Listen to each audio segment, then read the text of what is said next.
They threw me out for their real son, so I revealed just how real he actually was. I never understood how parents could discard a child until mine did exactly that on my 18th birthday. What should have been a celebration became the day I learned blood is apparently thicker than 18 years of perfect grades, endless chores, and raising their miracle baby. For 10 years, I was their world. Dad taught me baseball every Saturday. Mom read bedtime stories with different voices, and our refrigerator displayed my artwork like masterpieces. Everything changed when they announced Mom was pregnant. That night was the last time she tucked me in. By morning, I was suddenly a big boy who didn't need bedtime stories.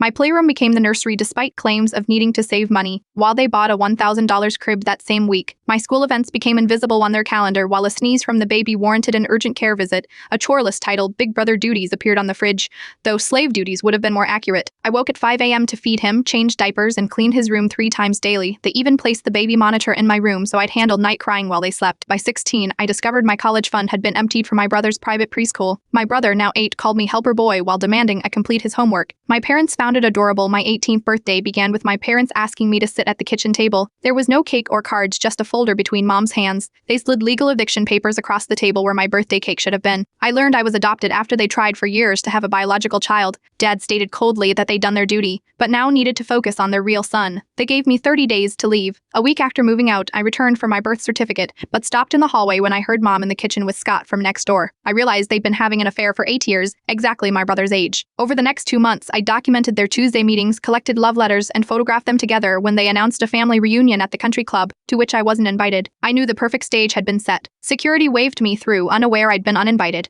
Dad was midway through praising my brother when I interrupted, asking to share something I'd learned from my parents. I thanked them for teaching me that blood means everything, then noted how interesting it was that my brother had the same green eyes as our neighbor Scott.